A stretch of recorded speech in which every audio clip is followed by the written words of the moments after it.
Vamos a dar apertura a este encuentro que tenemos en Mallorca. Estamos muy contentos todos los de Amilo por poder pues este año reunirnos con mallorquines en este hotel que es todo arte y que compartimos colores con el logo de las enfermedades raras.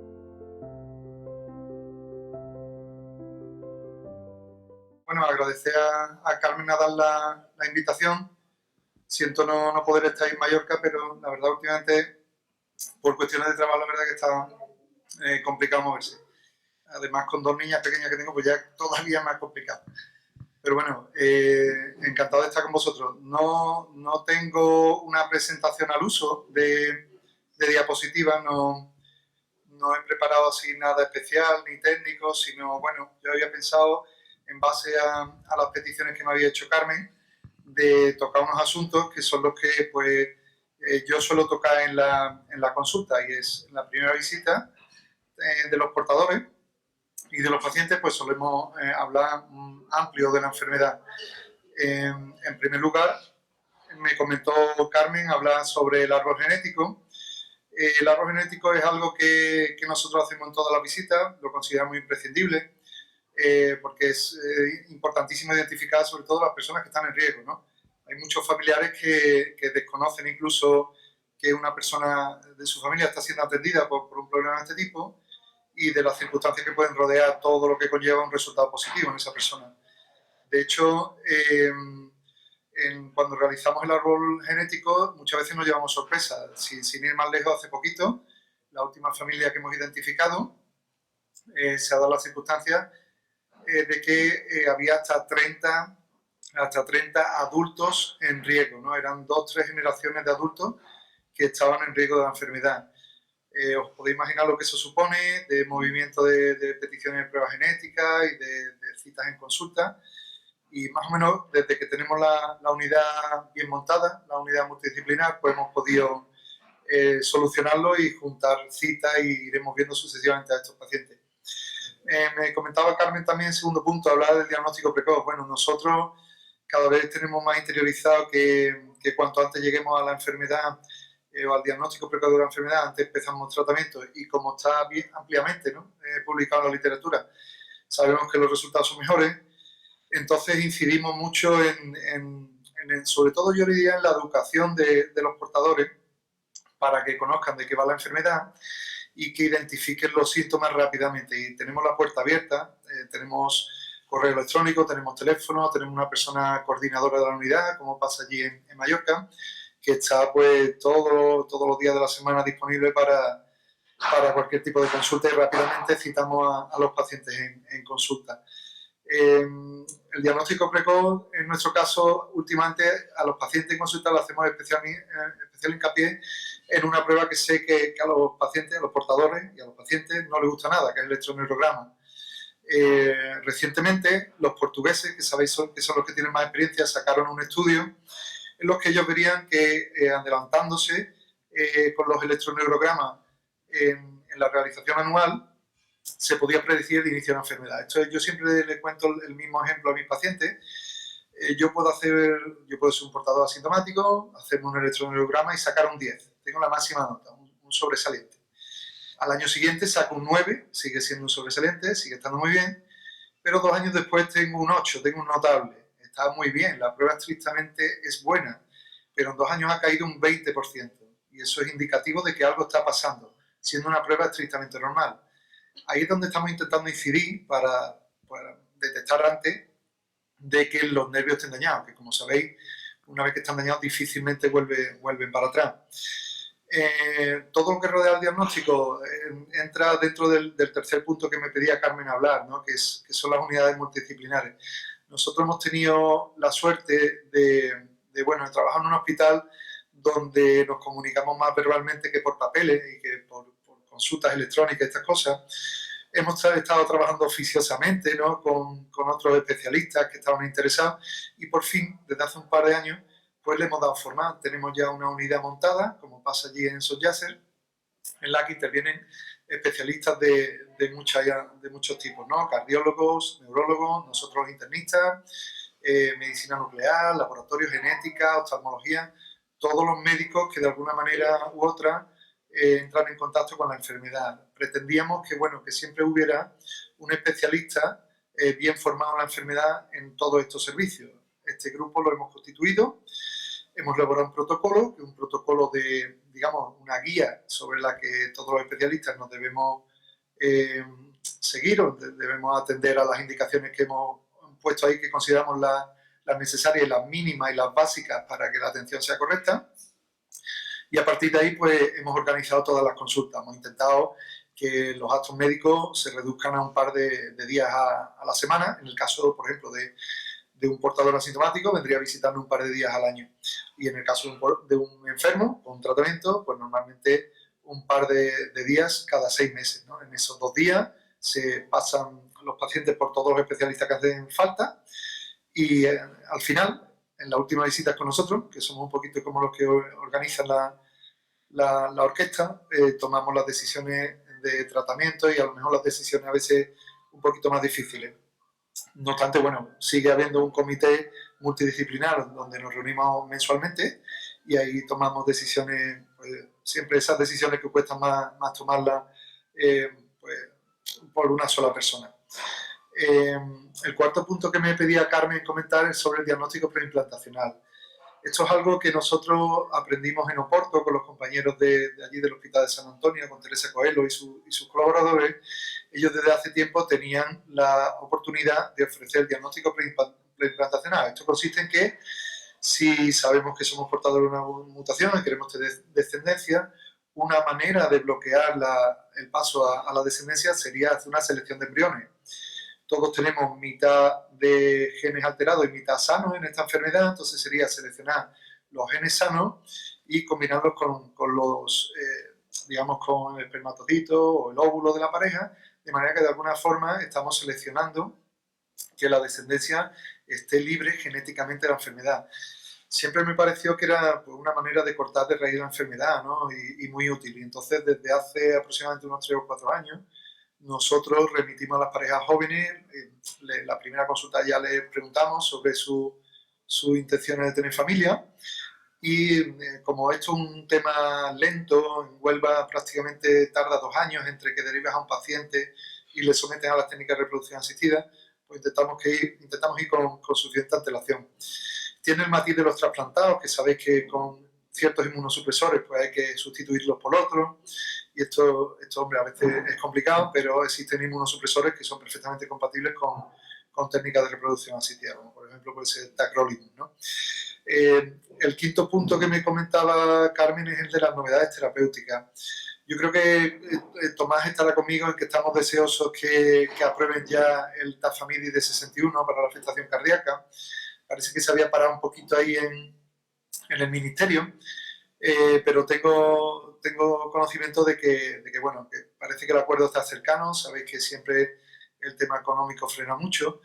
El soporte científico que tenía el fármaco era potente y yo creo que debe de salir pronto. Nos han comentado que quizá a finales de año tendríamos un cuarto fármaco, aunque sea Tafamidis también, pero una dosis más alta para la afectación cardíaca, y yo creo que al final muchos de los pacientes con polineuropatía también pasarán ese tratamiento, porque, bueno, los de 20 miligramos para todo el mundo a lo mejor se quedaban a corto en algunos pacientes. Entonces, por ahí estamos bastante contentos. Sabéis que se ha completado otro ensayo clínico, que es el de vutrisiran, que es el hermano pequeño de patisiran, que desde mi punto de vista es un gran avance, porque pasaríamos de un tratamiento que es intravenoso cada 3 semanas a un pinchazo subcutáneo en la barriguita, como lo que hacen los diabéticos, por ejemplo, una vez cada 3 meses, cada 6 meses, incluso se está explorando que fuera cada 12 meses. Entiendo que al ser un fármaco caro, pues sería de administración hospitalaria, por el riesgo de que no se estropearan, ¿no? Y imaginaros lo que supone, pues en lugar de infundirte un fármaco intravenoso cada 3 semanas, pincharte un medicamento subcutáneo cada 3 o 6 meses, ¿no? Creo que mejoraría mucho la calidad de vida de los pacientes. Los resultados son superponibles al del patisiran, así que es una gran expectativa para los pacientes. Creo que a finales de año, primero del 24, debería estar ya disponible. No olvidaremos el patisiran, porque desde luego siempre va a ser una alternativa, siempre hay problemas en las vías de administración del fármaco, o sea que no creo que hepaticidad vaya a quedar relegado. Después está bastante adelantado también Eplontersen, que sería como el hermano pequeño de Inotersen. Este sería también de administración subcutánea y con carácter mensual, con lo cual, pues otra ventaja, ¿no? Que los propios pacientes tengan la libertad de solamente venir a ponerse un fármaco rápidamente en un hospital de día y marcharse a casa y olvidarse hasta dentro de unos meses, ¿no?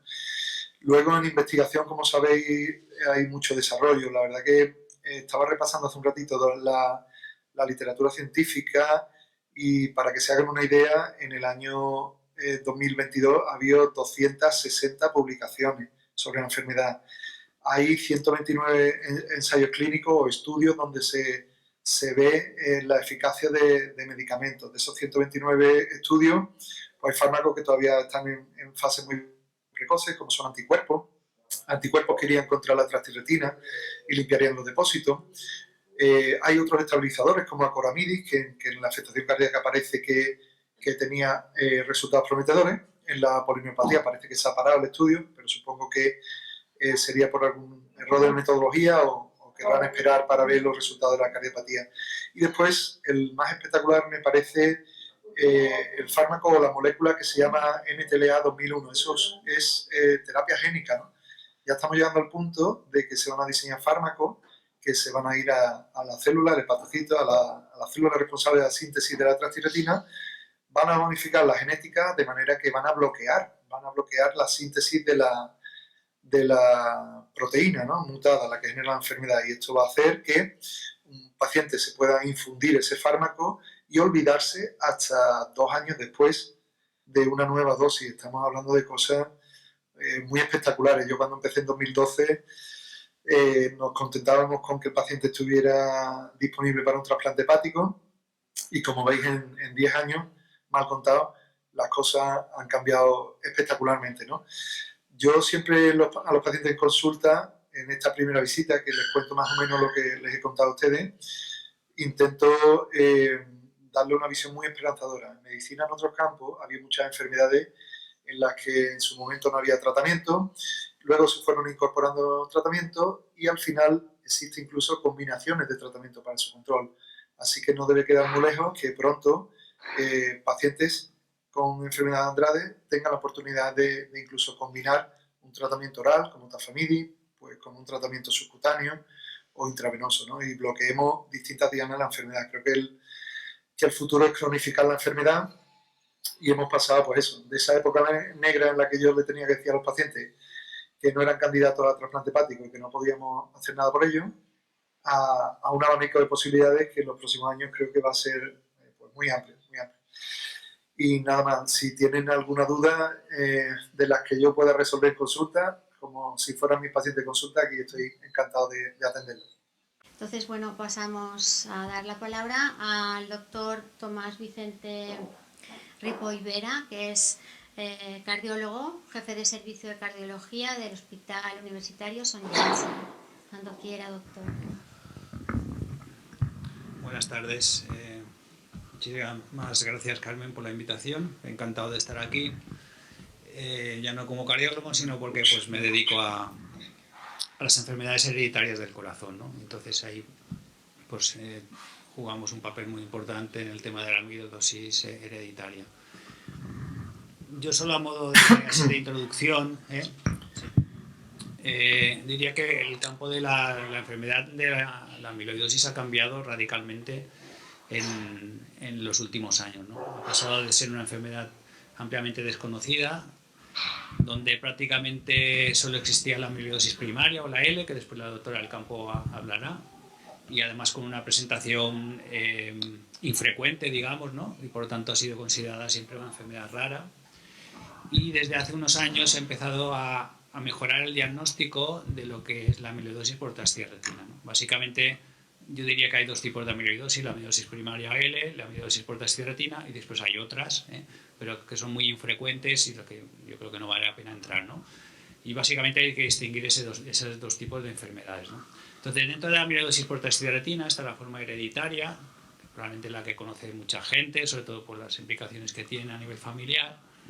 Y después está la no hereditaria, que también es por transthyretina, pero que no se hereda y que clásicamente ha sido ligada a la edad, ¿no? De hecho, se le llamaba amiloidosis senil, ¿no? O sea, amiloidosis del paciente muy mayor. Es un término que intentamos evitar ya a día de hoy. No es justo llamarlo así, de ningún modo, principalmente porque además se ve en gente no tan mayor. Es verdad que con la edad aumenta muchísimo esa frecuencia, pero tenemos casos de pacientes de 50 y pico años, 60 y pico años, y efectivamente esa edad pues no se merece el término de senil, ¿no? Y le llamamos ahora mismo amiloidosis por testirretina no hereditaria, amiloidosis wild type, término en inglés, o salvaje en español. Y probablemente esa es la que ha hecho que a día de hoy la amiloidosis por testirretina ya no pueda considerarse una enfermedad rara. No es rara porque la prevalencia de la enfermedad es muy elevada. El problema es que no se diagnosticaba. Ahora, ¿qué ha pasado? Pues lo que pasa siempre cuando surgen tratamientos, y todo eso es gracias a la industria farmacéutica, hay que decirlo. La industria farmacéutica promueve, por un contexto evidentemente económico, promueve la investigación en fármacos, en nuevos fármacos, y eso repercute en que si tú tienes una enfermedad que antes no tenía ningún tratamiento, pero ahora lo tienes, evidentemente la rentabilidad del diagnóstico es mucho más elevada que cuando no tenías ningún tratamiento. Entonces todo eso ha hecho que la amiloidosis por testirretina hayan aumentado de manera exponencial los diagnósticos, la forma en que manejamos la enfermedad y sobre todo la calidad de vida y el pronóstico que van a tener los pacientes a partir de ahora, ¿no? Entonces, estamos en Mallorca, igual que Paco que está en Huelva, pues hay una mutación que es endémica, aquí mismo. Mallorca es el quinto foco mundial en la mutación Val30Met. Hay otros focos mundiales, el principal está en Portugal, pero hay otros en otros lados, Suecia, Japón, en Brasil. Y Mallorca, solo Mallorca, ya es el quinto foco. Y en Huelva también tienen otro foco importante. Y eso hace pues que en Mallorca, probablemente los médicos y en general, y bueno, y los que nos dedicamos más a esta enfermedad, pues tengamos un conocimiento pues importante, porque la experiencia es lo que te da, ¿no? Es muy diferente que tú veas 2 o 3 pacientes de vez en cuando con una enfermedad a que veas 200, ¿no? Muy diferente. Esta enfermedad, como he dicho, es muy prevalente en Mallorca, hay muchísimos casos ya diagnosticados, tiene tratamiento a día de hoy. Cuando hablamos de amiloidosis hereditaria por testirretina, también se ha dividido clásicamente en 2 tipos, en la forma neurológica, o sea, la que da afectación neurológica principalmente, y la que da afectación cardíaca. Es una división probablemente bastante irreal a lo que es la realidad, porque realmente sí que hay formas más neurológicas como la Val30Met, pero en tanto las formas más neurológicas como las formas cardíacas también hay afectación, la neurológica hay afectación cardíaca en un porcentaje importante y en las formas más cardíacas hay afectación neurológica. Y eso es lo que hemos ido aprendiendo con los años, ¿no? Porque la Val30Met, que es muy conocida de hace tiempo, que es la enfermedad de Andrade, que se conocía mucho tiempo, no se prestaba nada de atención al corazón, ¿no? Y eso es un error, porque probablemente cerca de la mitad de los pacientes con enfermedad de Andrade tienen también algún grado de afectación cardíaca, que además les va a condicionar mucho el pronóstico, la calidad de vida, las enfermedades, su esperanza de vida a largo plazo, ¿no? Entonces eso es importante conocerlo, ¿no? Y las mutaciones que no son tan prevalentes aquí, pero por ejemplo la Val142, que es muy frecuente en Estados Unidos, tiene una afectación principalmente cardíaca, también puede tener afectación neurológica, y eso es importante conocerlo porque esos son pacientes que deben seguir unas revisiones no por un especialista, sino por varios, a ser posible dentro de unidades donde se trabaje en conjunto y donde haya un foco especial o una especialización en esas enfermedades, ¿no? Entonces, un paciente debe poder hacerse revisiones no solo de un órgano, sino de otros también, ¿no? Y por otro lado está la que comentaba, que la amiloidosis mal llamada senil, la no hereditaria, que tiene una afectación principalmente de cardíaca y que es la que a día de hoy está aumentando muchísimo el número de diagnósticos, ¿no? Ya Paco Muñoz ha comentado temas de diagnóstico y no me meteré mucho en el tema, pero sí lo que es una pena, y como cardiólogo quiero aquí reivindicar el problema que tenemos con el acceso al medicamento. Así como cuando hay afectación neurológica, los pacientes se benefician a día de hoy de los tratamientos que ha comentado Paco, Tafamidis, Patisiran y Notelsen, más los que vendrán, o los que están ahora mismo ya algunos a punto de aprobarse. Si tú tienes un paciente con una afectación exclusivamente del corazón, a día de hoy no lo podemos dar absolutamente nada en España, y eso no está pasando en otros países. Hay un fármaco que está indicado ya para la afectación cardíaca, que es el Tafamidis a la dosis superior, la dosis de 61 miligramos. Aprobado su indicación en España por el Ministerio de Sanidad, el documento de posicionamiento, que es lo que define un poquito si el fármaco se puede dar o no, salió con una indicación absoluta de que sí está indicado, pero por problemas de dinero no se asume el coste y no se financia, ¿no? Eso es el único país europeo a día de hoy que está sucediendo eso, y ya desde hace ya un año, al menos. Claro, esto es un problema en el que se tienen que poner de acuerdo, ¿no? Ministerio, industria farmacéutica, laboratorio, y acordar un precio que sea justo, ¿no? Al menos. Pero lo que no puede ser es dejar a los pacientes sin tratamiento, que es lo que está pasando a día de hoy. O sea, yo no puedo ofrecerle ahora mismo a mis pacientes nada de tratamiento específico. Lo único que le puedo ofrecer a un paciente mío es buscar si tiene afectación neurológica para beneficiarme de los tratamientos que están aprobados a día de hoy en el caso de afectación neurológica, ¿no? Pero nada más. Entonces, bueno, yo creo que el futuro es esperanzador porque toda esta investigación está dando su fruto, los pacientes han mejorado la calidad de vida de manera espectacular, ya no se envía a trasplantar prácticamente a casi nadie, porque los fármacos consiguen enlentecer al menos la progresión de la enfermedad. Y con la cantidad de investigación que hay a día de hoy, pues el futuro no puede ser mejor, diría yo, ¿eh? Entonces, bueno, yo creo que lo dejo aquí y si queréis ya ahondar más en algún tema en concreto. Sí. Gracias. Pues muchas gracias, doctor Ripoll. Pasaríamos entonces la palabra a doña Raquel del Campo García, del equipo de hematología del Hospital Universitario Son Yat-sen. Muchas gracias. Hola, bueno, pues muchas gracias por la invitación y a todos los que estáis aquí asistentes. Bueno, quizá conocéis un poquito menos, la verdad es que la amiloidosis, como ha comentado el doctor Ripoll, hasta ahora se ve, bueno, la amiloidosis sistémica es un tipo de amiloidosis bastante frecuente que difiere de las amiloidosis familiares, pero es verdad que también tiene una incidencia baja, está considerada como una patología bastante poco frecuente, ¿no? Aproximadamente se dice que 1 de cada 100.000 habitantes por año lo puede tener, normalmente es más predominante en hombres y la edad mediana es de 64 años.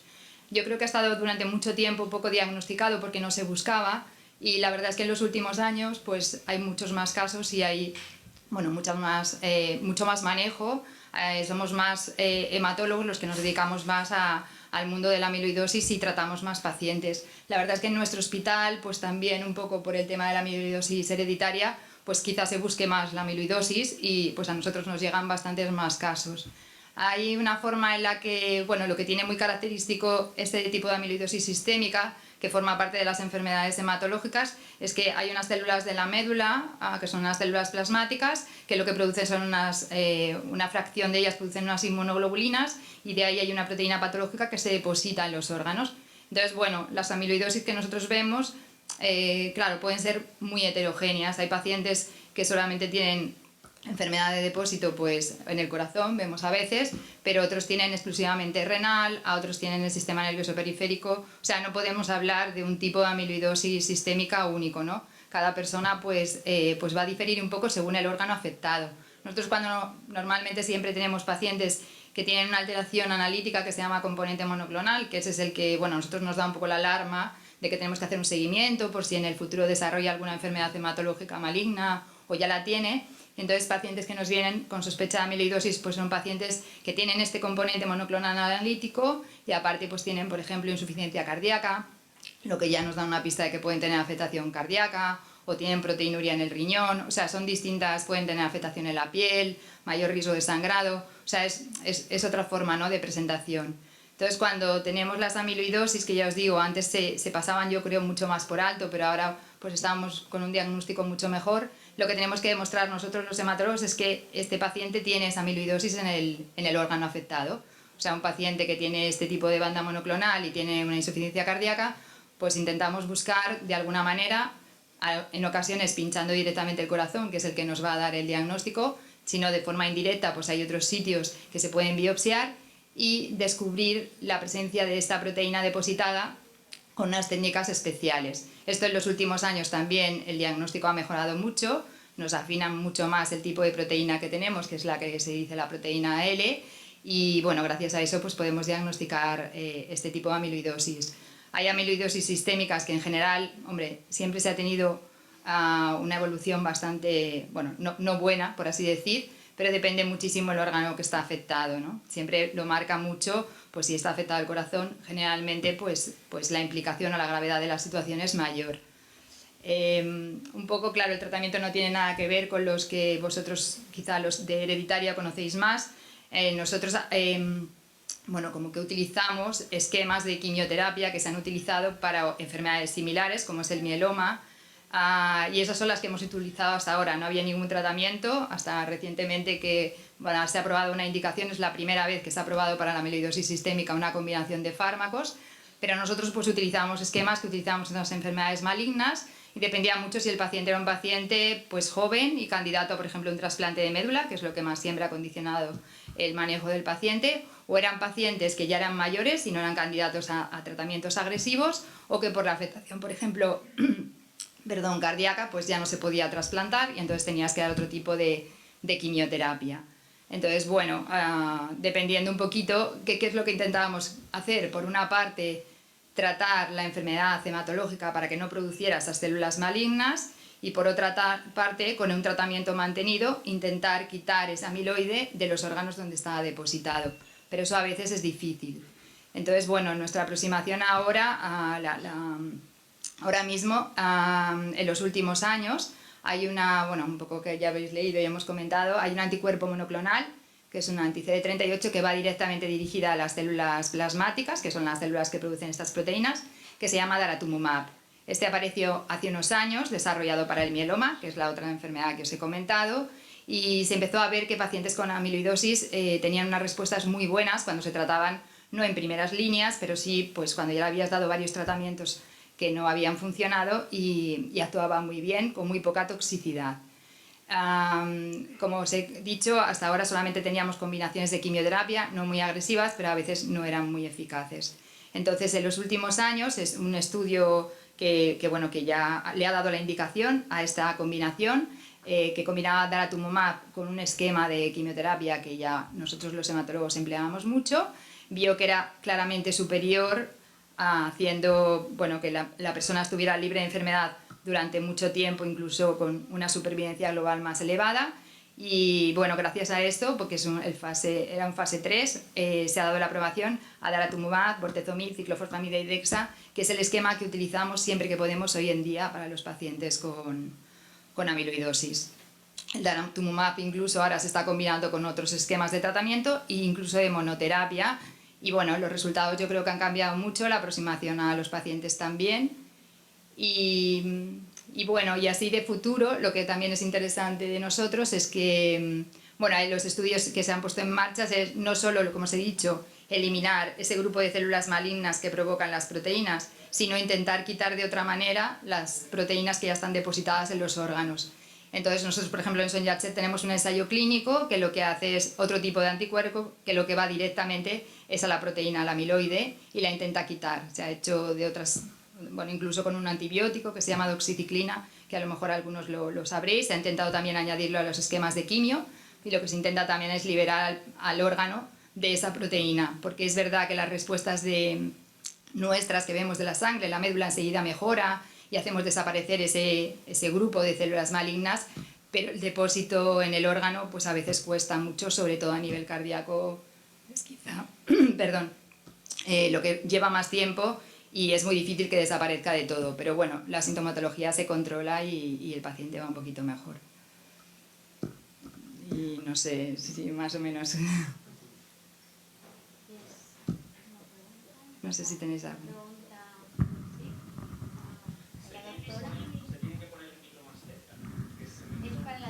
A ver.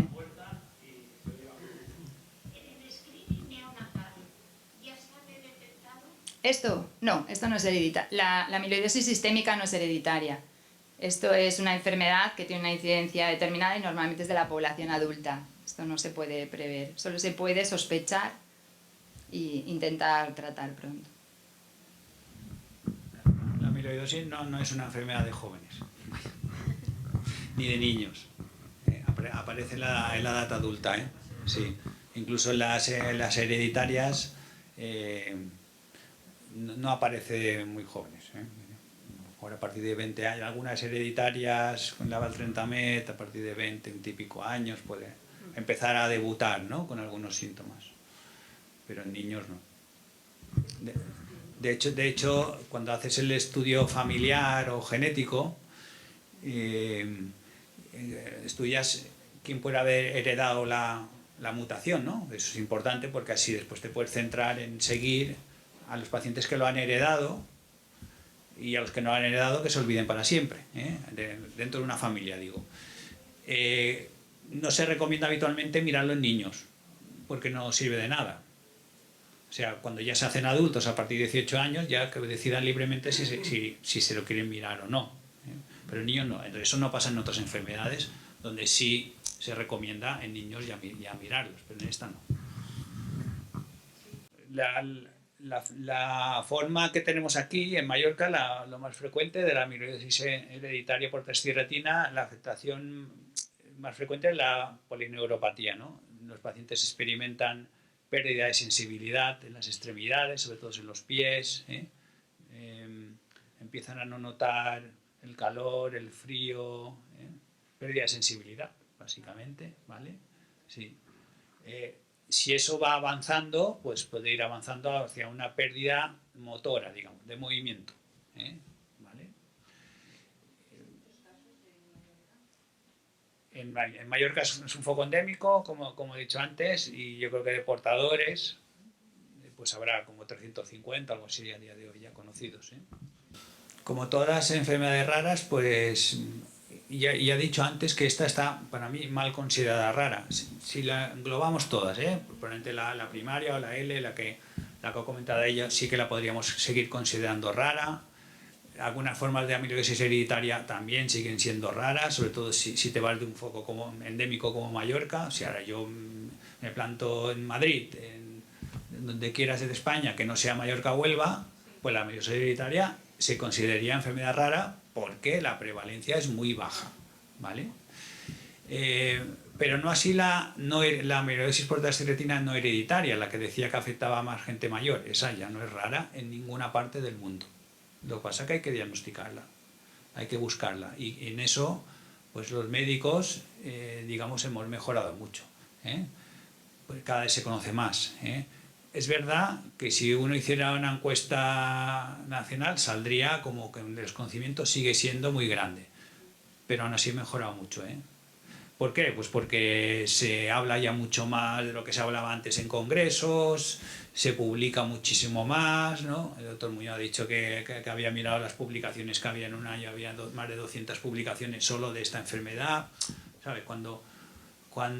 Y todo eso es gracias a que ya hay tratamientos, ¿eh?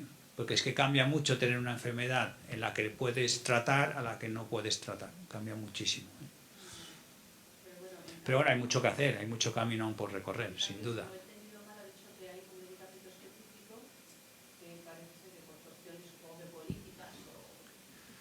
Económica, sí, básicamente, sí. El Ministerio de Sanidad, sí. ¿Eh? Sí. Queramos o no, es así. ¿Y esto tiene en cara al futuro próximo alguna solución o lo ven muy es de esperar que se llegue a un acuerdo y al final se pueda dar. Y los médicos siempre decimos, lo que nos dedicamos a esto, que nosotros por nuestra parte estamos, hay que ser consciente de que el precio es elevado y será elevado. Ya lo es de los medicamentos que están aprobados para la enfermedad de Andrade, la afectación neurológica. Lo es, el precio es muy elevado.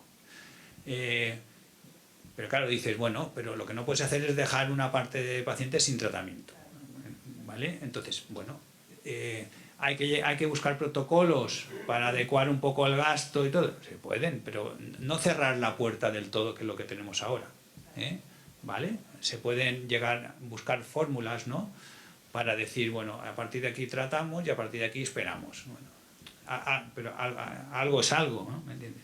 Pero no, la situación de ahora no es de recibo. Pues muchas gracias, doctora del Campo y doctor Ripoll, por vuestra intervención, por sus intervenciones.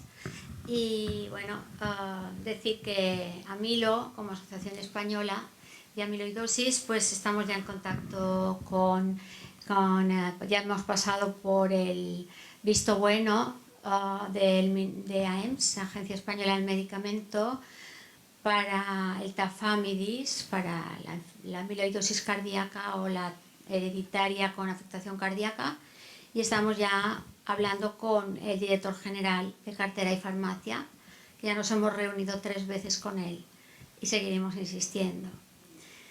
Bueno, y sin más, paso la palabra a doña Fide Mirón, vicepresidenta de FEDER, Federación Española de Enfermedades Raras. Muchas gracias. Bueno, pues muchísimas gracias a vosotros por invitarme, por la invitación, y realmente la importancia de estas jornadas, la importancia de dar voz y sobre todo de dar a conocer la patología.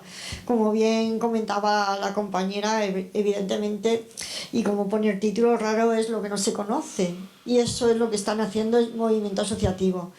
Nosotros desde la Federación Española de Enfermedades Raras representamos a más de 400 entidades y junto con Amilo pues vamos dando difusión, divulgación, y realmente nos hemos convertido, el tejido asociativo, nos hemos convertido en la fuente de conocimiento, de conocer nuestra patología y de mano de los profesionales, evidentemente, el poder abordar estas enfermedades. Realmente los datos son todavía de alguna manera descorazonados, en el sentido de que existen más de 7.000 patologías, enfermedades poco frecuentes, y contamos solamente con un 5% de medicamentos para ellas. Es verdad que ahora mismo lo estáis sufriendo vosotros, en el sentido de que hay un recorrido, ya hay un informe de posicionamiento terapéutico que ahora mismo lo tiene, evidentemente, como hemos escuchado, ¿no?, lo tiene el Ministerio de Sanidad, y que ha habido todas las aportaciones, donde vosotros como asociaciones seguro que habéis hecho vuestras aportaciones también, ¿no?, apoyando ese medicamento que ya está aprobado por la Agencia Europea del Medicamento y que está únicamente a expensas de poner un precio, ¿no? Y que, como bien decían los doctores, ¿no?, evidentemente hablamos de cuantías económicas, hablamos de que quizás, bueno, es un medicamento que posiblemente sea excesivo para el número de pacientes que puede abordar, pero ¿qué precio tiene la vida de un paciente? Y es lo que nosotros, desde el tejido asociativo, desde nuestro movimiento, es lo que estamos defendiendo, ¿no?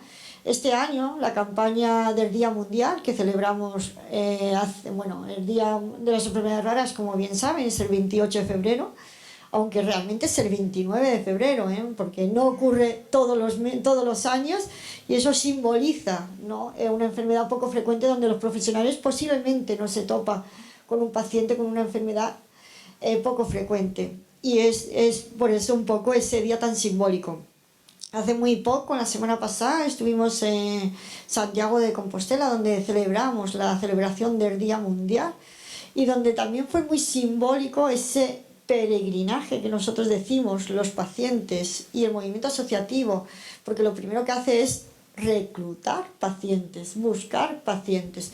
Luego empieza a buscar profesionales y muy alineado en toda esa línea de investigación, fomentar la investigación, que si no fueran por los pacientes y por el movimiento asociativo, la verdad es que la investigación estaría mucho más paralizada, y ahí es nuestro aplauso y el excelente trabajo que se está realizando. Este año el lema es "haz que el tiempo vaya a nuestro favor", y es verdad que un paciente no puede esperar a que sea aprobada una medicación por un problema económico. Tenemos que estar preparados, y de alguna manera, si hay otros países que ya están con esa medicación, tendríamos que mirar qué está pasando en España, porque tenemos que ser siempre los últimos, que somos el país con menos medicamentos aprobados cuando ya han pasado todos sus procesos, que es que para que esté en el Ministerio de Sanidad hay un larguísimo camino, y los pacientes lo único que no tenemos es tiempo. Así que de verdad yo agradecer enormemente que estéis en nuestra federación, que sabéis que vamos a caminar juntos, a nuestras 400 entidades, haciendo camino, peleando y de alguna manera dando a conocer estas enfermedades que, como bien ponéis en vuestro lema, pero también como haciendo un poco paradigma, ¿no?, a lo que han comentado, no se diagnostica lo que no se conoce, y por eso la voz de las asociaciones es fundamental para que se diagnostiquen todas las enfermedades. Así que felicidades por el equipo médico que os respalda y que conoce las patologías, y a seguir caminando y a seguir peleando y de alguna manera dando a conocer la enfermedad. Muchísimas gracias.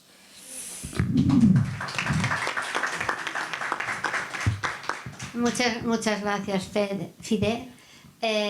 Y la consellera va a asistir a la clausura de este acto. Nos estamos muy agradecidos por su asistencia, y bueno, yo creo que le voy a ceder el sitio para que... Sí. Basta que le ceda yo el sitio. Bueno, pues sí, la clausura la va a hacer la ilustrísima señora doña Patricia Gómez Picart, consellera de Sanidad de les Illes Balears. Muchas gracias.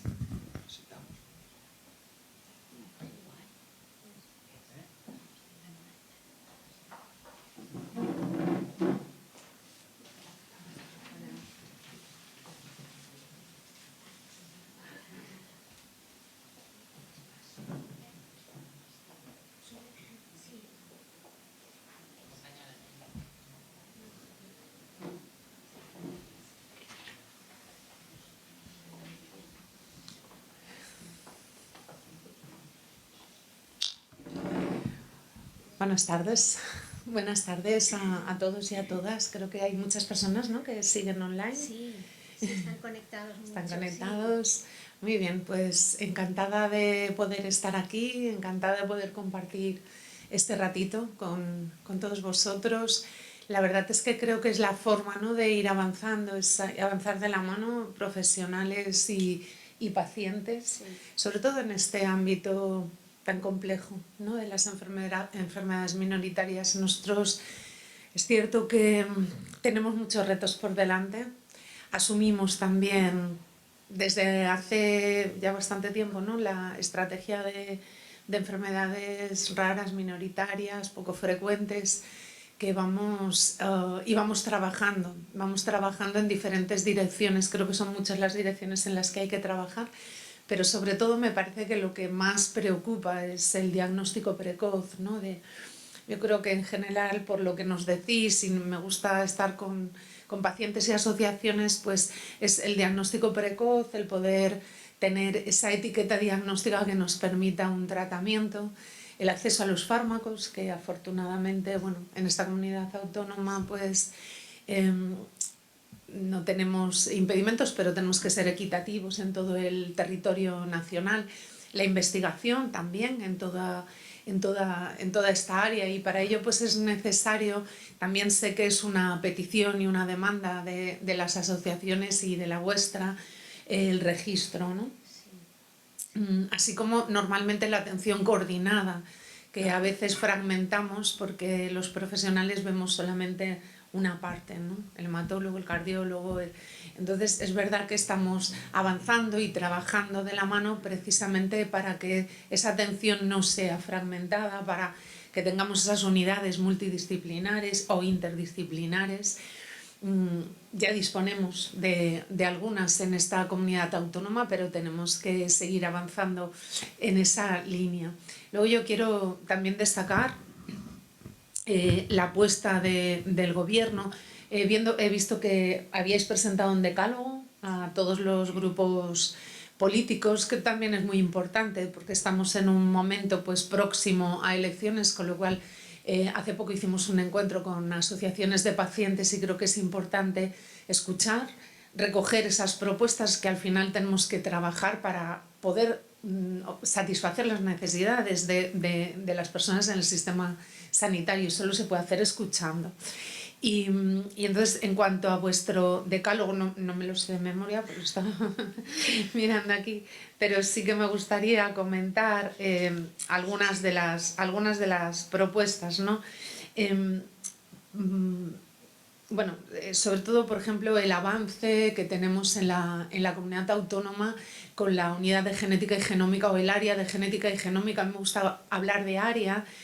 Creo que es bastante única en España, en el sentido de que no están estos secuenciadores que necesitamos para procesar todo el genoma, no están en los servicios clínicos, sino en una gran área asistencial donde están los profesionales que trabajan en genética y genómica, y hemos podido adquirir hace poco un secuenciador para el ámbito clínico, no solo para investigación, y disponen de él pues esa área que da servicio a toda la comunidad de las Islas Baleares. Creo que es el tercero de Europa, el primero de España, que está en un área asistencial. Creo que es importante. Otra de las cosas, evidentemente el Ministerio trabaja con los medicamentos huérfanos, nosotros también somos sensibles y tenemos que conseguir pues su inclusión y su aprobación. Y luego un tema que sí que me gustaría comentar es el proyecto Únicas, que no sé si habéis oído hablar, que es hay unos fondos del Ministerio, alrededor de 70 millones de euros, destinado a enfermedades minoritarias, y sobre todo el Hospital Sant Joan de Déu de Barcelona está coordinando un grupo de 25 hospitales, entre los cuales se encuentra Son Espases, para poder compartir toda la información clínica, o sea, el registro, ¿no? Toda la información de registro de estas enfermedades minoritarias, poderlas compartir, poder hacer diagnósticos conjuntos, que a veces no disponemos en Baleares de lo que sea y a lo mejor pues en La Paz de Madrid sí, o viceversa, poder compartir todos los hospitales.